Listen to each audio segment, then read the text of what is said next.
Matt's the mastermind for all the lyrics. I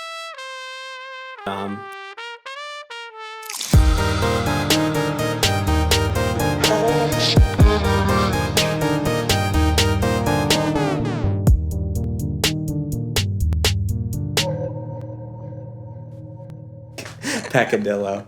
Oh God, what a word. Anyway, I think that kind of covers Welcome to the Kingdom. There's not much to say about it. It's just an intro It's just track. a startup and introduction to get you ready for the album. Right. And that brings us into the second track, which is Shadows. And this kind of initiates the Beginning the of the lore dream of it, sequence. yeah. So basically, the concept of the album is Nick and I going into this quote unquote dream world, experiencing all these things in the dream world, fighting monsters, saving chicks, whatever it may be. And then eventually, by the time you get to the end of it, you come out of the dream sequence. By the time you get to the last album on the track. Now, this literal dream is paralleling the metaphorical dream of pursuing music or pursuing your passion, that. And the battles and the things that we're encountering in this dream world, they correlate to real life experiences that we're going through. We're not fighting, we're fighting physical demons in the fantasy realm, but for aesthetic purposes, but in actuality, we're just, it's going relating through, to our life experience and, raw, real emotions. Right. We've always said this, we write from a contemporary real world perspective under the backdrop of this fantasy aesthetic. Yeah. Right. That takes us into Shadows. So, this one's pretty short. I'm actually just going to read off the lyrics really quick. Okay. So first it starts off and it says, go back to sleep, sort of just kind of in that half dream state, kind of waking up from the nightmare and being like, oh no, don't pay attention to the scary shit that's happening around you. Just go back to sleep, go back into the dream. Yeah. And then the narrator says, I just woke up from inside a nightmare in my room. I look around and nothing's changed. The walls are still painted blue. So basically... Fun fact, your room was literally painted blue. This room, actually. It's gray right now because I painted it, but it was blue at one point. It was blue, and that's why I called my first project Blue Bedroom. Yep. Was because I wrote all the songs in here. Blue is a recurring color motif for me, obviously representing... personification for sad. For sadness and, just... I don't know. It's just a color that I've always resonated with.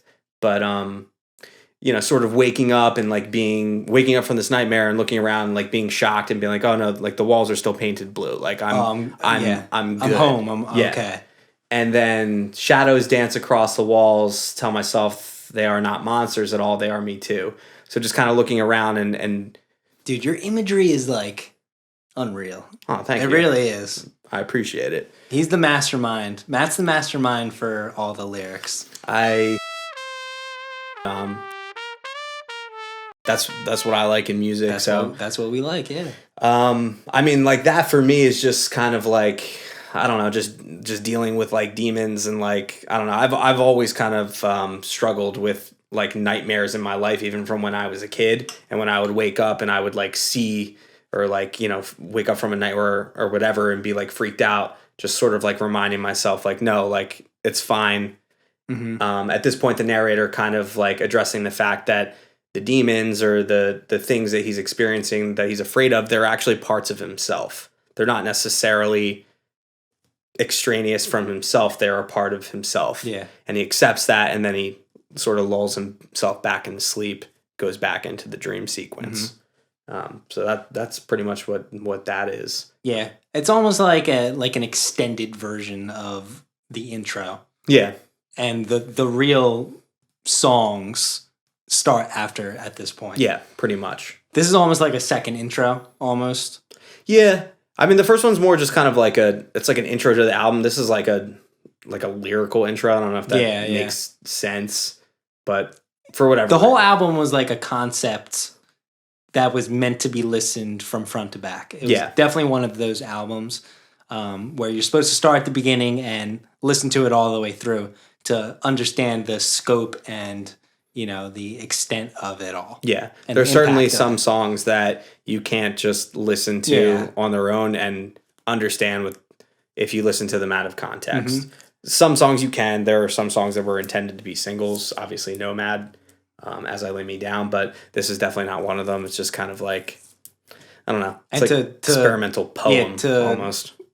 Go off of that. That's something we're aware of on this upcoming album, and something we wanted to pay more attention to and give more thought behind having each song be a individual and could be played separate from the album. So we kind of did the concept album for this album, not to go too far off, but for the next album, we wanted to still have concept, but find a balance between the two. And then just kind of a last note on this song, we have the fluttering of the wings, which at this point is sort of is this bats at this point? Yes. Okay. So the personification of madness and dreams, madness being interpreted as a bat. Whereas towards the end of the album, we concluded with the fluttering again, something that you're presented in the beginning of the album, and you're left with hearing as the very last final thing, as a personification of a dove. Because in my mind, a bat and a dove kind of represent like a bright and dark version of each other. Right. Heaven and hell. Yeah, and this is kind of like lofty and really getting into the specifics of it. But it was just something I had like going around in my head that I thought was kind of cool to try to paint sonically. That never came fully to fruition, but was something cool that we put in there.